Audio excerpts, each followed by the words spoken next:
Hi, everybody. So, I got a bunch of cats here tonight, so you're just going to see them all cruising around. This is a lecture on happiness, and I want you to make sure that you have also reviewed chapter 8 from On Course by Skip Downey because I do want to talk a little bit about the emotional piece that goes with being happy because happy is an emotion. Um, Chapter 8 talks about emotional intelligence or emotional IQ. Emotional intelligence is comprised of four parts. So there's four parts to it. There's two of them are about you, and then two of them are about other people, right? So the ones about you are emotional self awareness and then emotional self management. So that's knowing how you feel and checking in with yourself and being able to gauge how you're feeling at any given moment.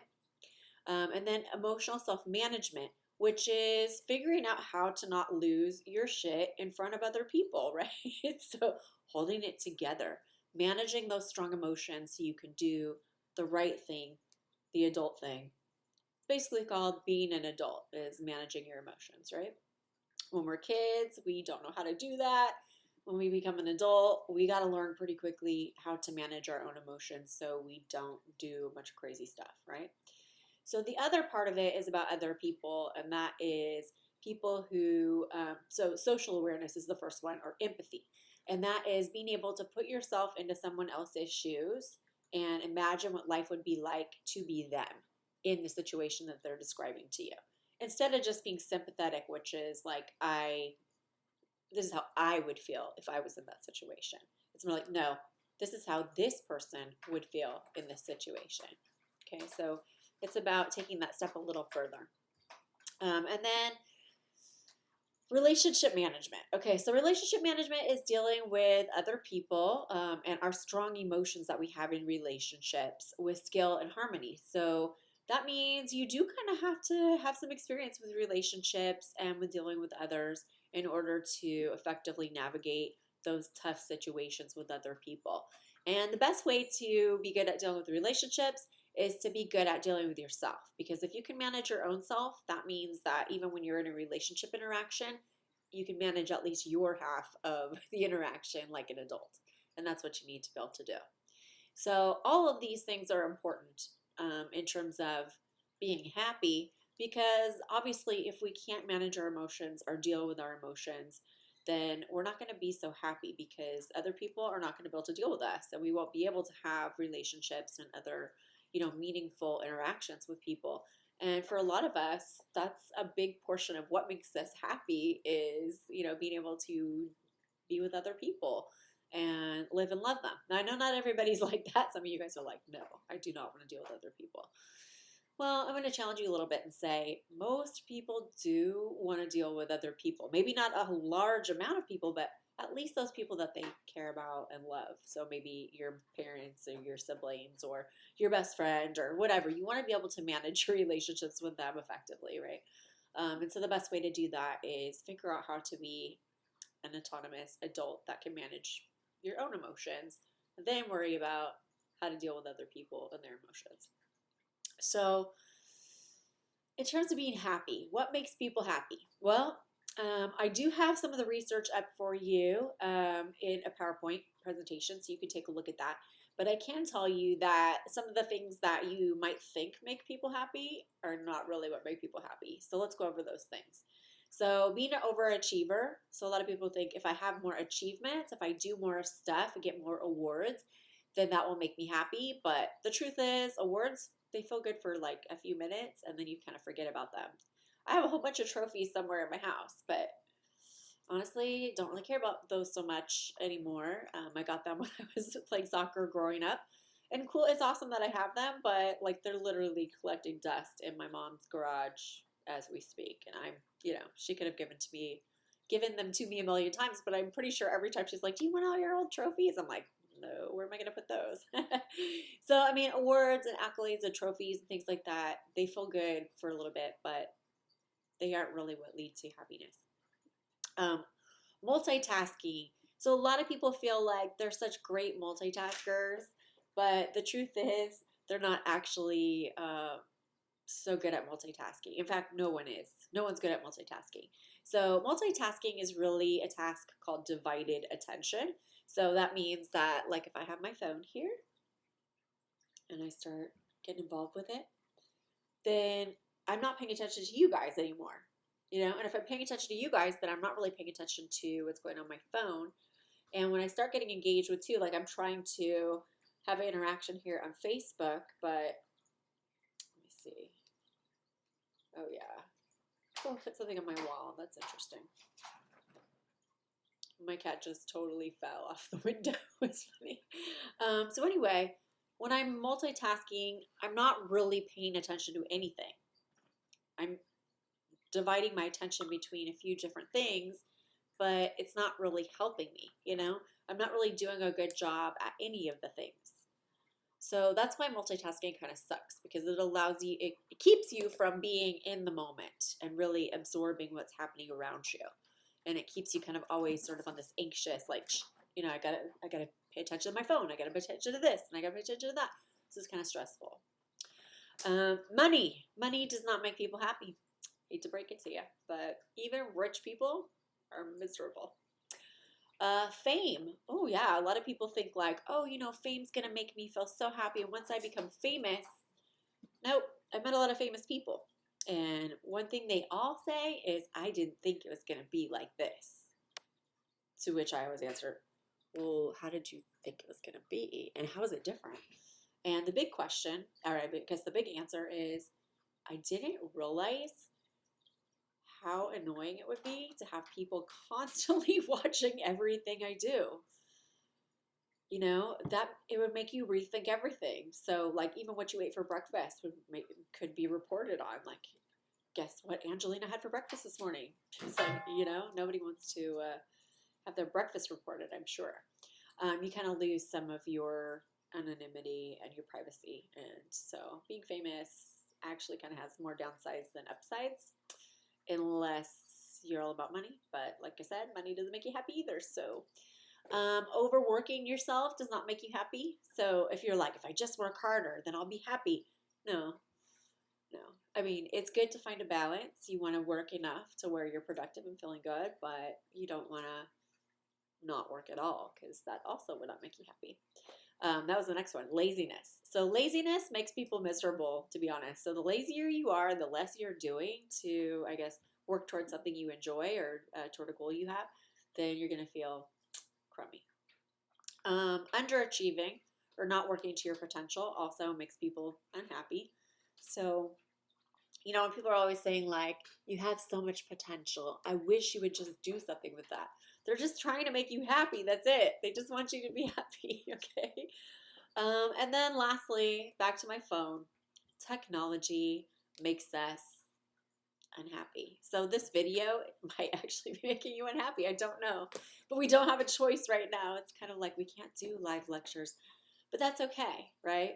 We're just going to work with it. All right. So what does work to be happy? Like, what makes us happy? And there's a lot less things on this list than there are things that make you unhappy. So the biggest thing that you can do to be happy is to be present in the moment. So be where you are. Talk to who you're talking to. Don't be thinking about, like, oh, where else could I be? What else could I be doing? Where should I be now? What should I be doing? When you're thinking about the past or even the future and you're not engaging with what's happening right now, then you're taking away from your own happiness. And so I guess the best life would be a life where we didn't have to worry about emails, phone calls, returning those, working, all that stuff. All of that would be great if we didn't have to deal with technology, but technology is so amazing that we kind of have to deal with it. So I think what we really need to focus on is, how do we use technology in ways that are useful and helpful to us, but keep them out of the things that make us kind of unhappy. So I feel like technology can mess us up in a lot of ways. And one thing people do is they take these technology fasts just to kind of see what it's like to not have technology and how different that feels.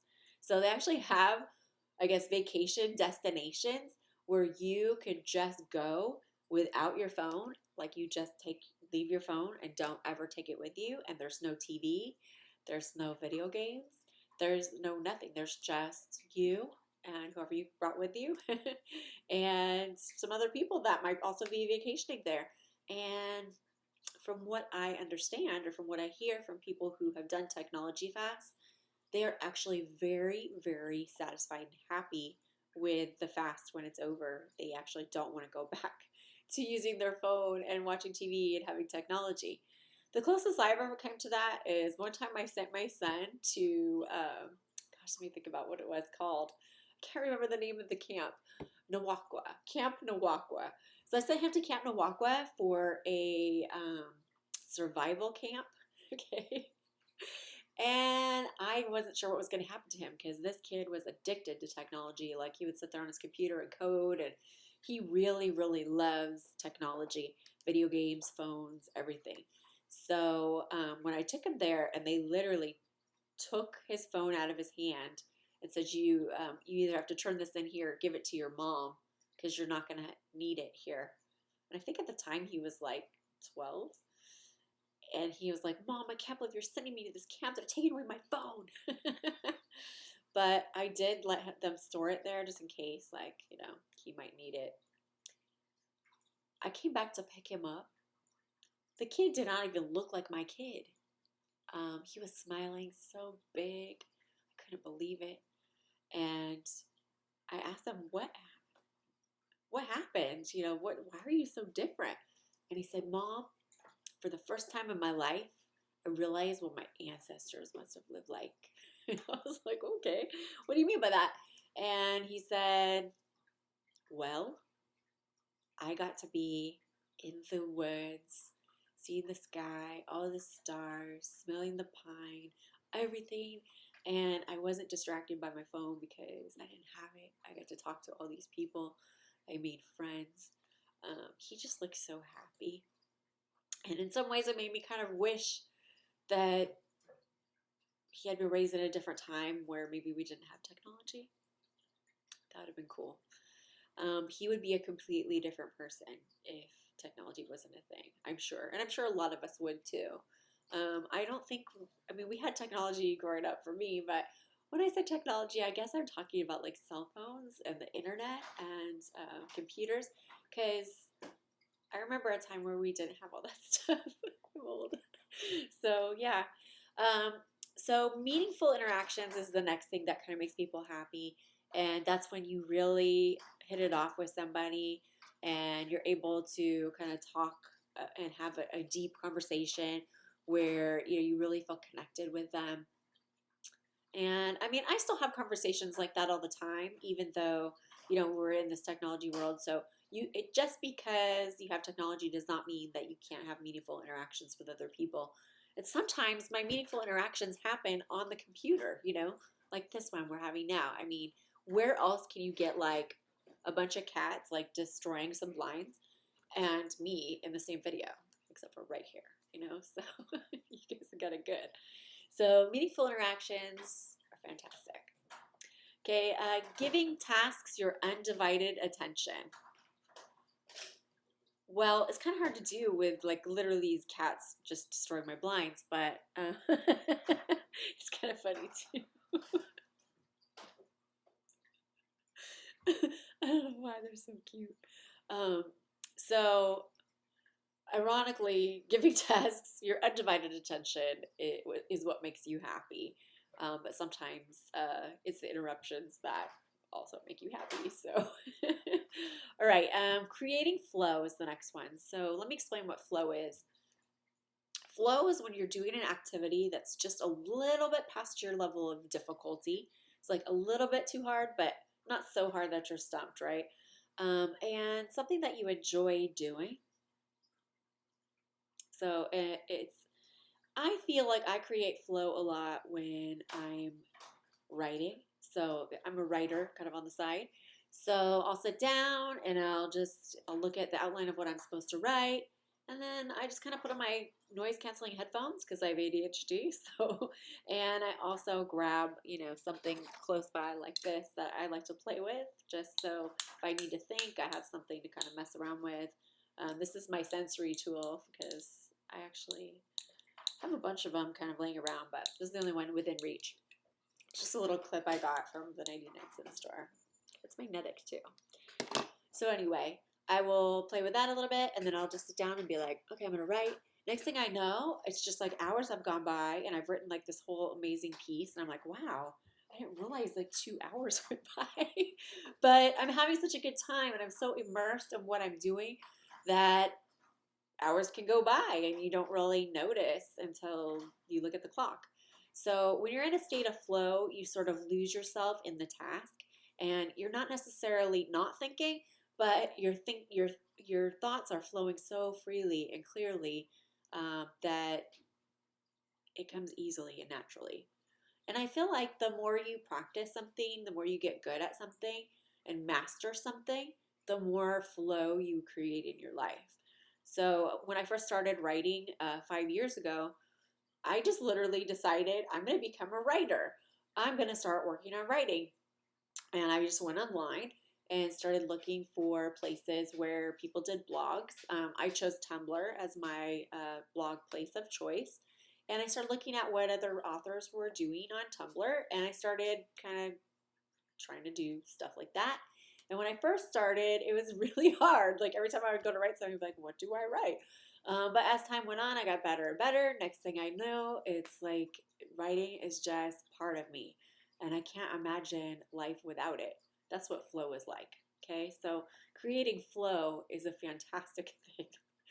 And then a support network. So having a network of people that have your back, yeah, that's what makes you feel happy. Knowing you've got people that love you for who you are and what you can do, that feels good.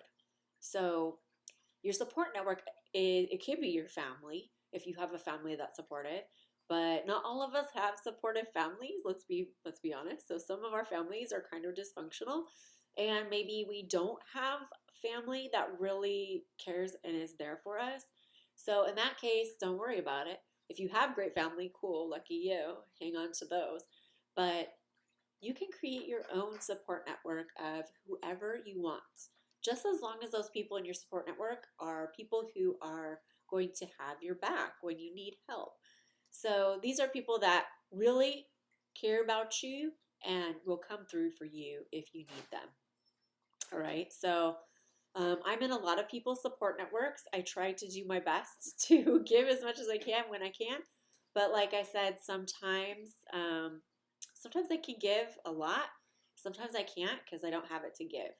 But when I have it, I will give it to those that are in my support network. But not everybody can be, in my support network, and I can't be in everybody's support network. You kind of have to figure out who's in yours. And so I want you to ask yourself right now, like, how many people do I have in my support network? So I'm going to go through some of mine just to give you some ideas. So I've got, like, my mom is my super supporter. She's got a husband named Jim. So my mom and Jim are supporters of me. My Nana lives with them. She's really sick and kind of old, but she still supports me emotionally. She's in my support network. I have a son named Zephyr. He's in my support network. And even my ex-husband is in my support network. We're actually really good friends. I have a stepson that's in my support network. And I've got a few of my former students are now in my support network. Like they support me sometimes, which is crazy. But I've got a couple of those. I've got a cousin who's very supportive person. I have a boyfriend who is in my support network, helps me out a lot with stuff like that. I've got a lot of good friends. So I could think like maybe 5 or 6 good friends that I have that are really there for me, that if I needed something, they would have my back. So that's who your support network is. But hey, in terms of school here at Chafee, I'm part of your support network, okay? And Julie Law, who is a part of our program, she's part of your support network. All the other instructors, I'm sure, would be happy to help you too. Our counselor, Ricardo, and I guess Julie's a counselor as well. Holly, Russell, so there's a lot of really amazing people here at Chafee that are here to support you. We've got our success centers and our tutors, our success guides, the GPS office. counseling, the transfer center, everywhere. We're all here to support you. We're part of your support network here at Chafee. But, once you leave here, you're going to need more people to support you as well. So, happiness, you can kind of, I guess, alter those things a little bit, but just so you know, like we all have a different, I guess, amount of those positive emotions, or we feel happiness at different rates. So, like some people are happy a lot more than other people. And that they've determined is some of that is genetic and then some of it is environmental, but a lot of it is environmental and completely under your control. That means you decide whether you're happy or not. And that's a wonderful thing. So that means that you have a lot more control than you could ever imagine over your own happiness. It's cool. So that's all that I want for you. That's why I teach this class, actually, because I feel like no one teaches this stuff, and it's so important. And it can be the difference between living a fantastic and amazing life or not. So if you made it this far in this class, congratulations, good job. Right now is the real piece of info that you need just to be happy forever, okay? So you choose happiness every single day. When you wake up, you have a decision. Is today going to be a good day or not?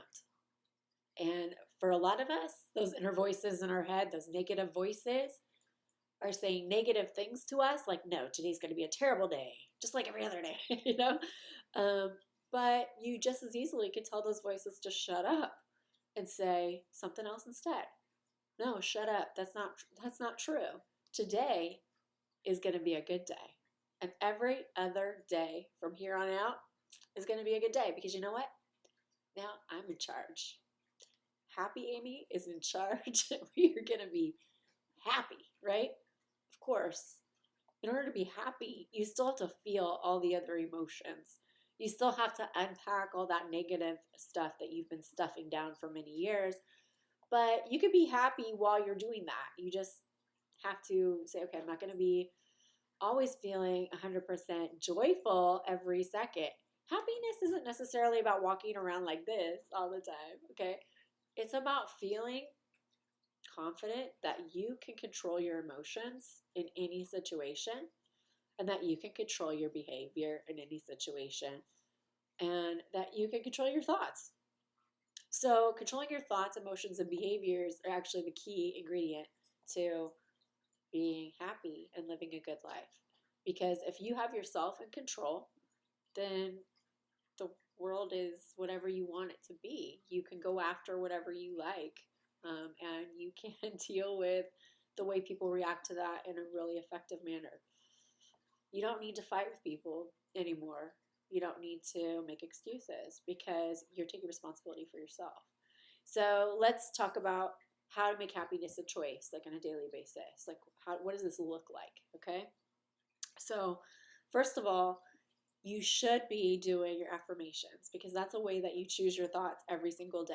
And like I said a bunch of times so far, the more you say your affirmations out loud to yourself, the more effective they are. The more you hear yourself say them to you, the stronger they will be. So I, Amy, am a strong and confident woman, and I deserve to be happy. See that so much.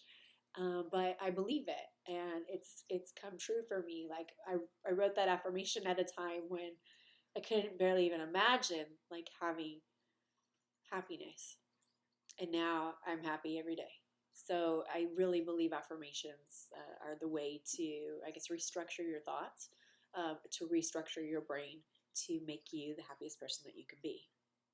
Another example of taking control of your thoughts is to rewrite negative scripts. We just went over this in, I think, our last week's homework. So scripts basically are these negative things that we kind of have written in our head, that we think things are always going to turn out this bad way that we're used to.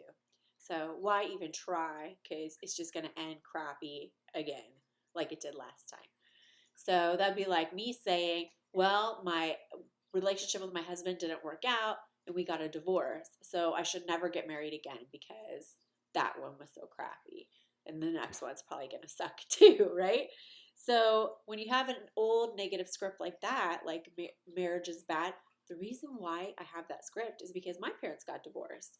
And then they both got remarried, and that didn't work out either. So for me, I've got like these scripts that are written that are like, second marriages are stupid. They're not going to work out. So I have to rewrite that script in my mind. So instead of saying, I can't get married again, these things are never going to work out. My cat's going crazy. Okay, chaos. So when I rewrite the script, I'll say, you know what? Every relationship is different, and every relationship, deserves a chance. So you should give yourself a chance to meet somebody amazing and be amazed, because you probably will be amazed if you give it a chance. Okay? So that's just a way to rewrite a negative script, and you can do it any way you want. It's your thoughts. Take control of them and use them to your advantage. When you hear yourself say something stupid or outdated, fix it. Rewrite it by saying it in the new, updated, more positive way. If you hear yourself saying negative stuff, feel free to stop yourself, rewrite that negative thought with something positive. All right? Let's talk about choosing new behaviors. So how do you do that? Because a lot of people are like, well, if I could just change my behaviors, then we wouldn't be having these problems. Okay? So you got to think about how you act and how you react to things. And then imagine other possibilities. How could I act instead? So most of us will do this after the fact at first. So like we'll go off on the girl at Ralph's, and then later on we'll think about, why did I go off on the girl at Ralph's? And then we'll process why we did that, okay? So at first you'll start to do that like after the fact. But over time, as you get more skill at this, you can stop in the moment and be like, I'm at Ralph's in the line, about to go off on this crazy cashier, but instead of going off on her, I'm not going to. I'm choosing a new behavior right now. So if I can choose a new behavior in the moment, that is progress. And what we see, or I guess what you'll see if you try to do this, is that if you can not react in a negative way and you can diffuse the situation, then you're able to maintain your happy mood most of the time anyway. One thing I like to do with behavior is I will always think about like, okay, what is the worst case scenario that's happening with this other person right now? So I use like, I guess, empathy, so social awareness. So I'll look at this cashier and be like, wow, she's probably been working here, 10 years. I don't know what the benefits are like at Ralph's. She probably doesn't get paid that much. Now it's coronavirus time. She's probably risking her life every time she comes in here. She's not the happiest camper, and I personally don't blame her. If I were her, I would probably be upset too.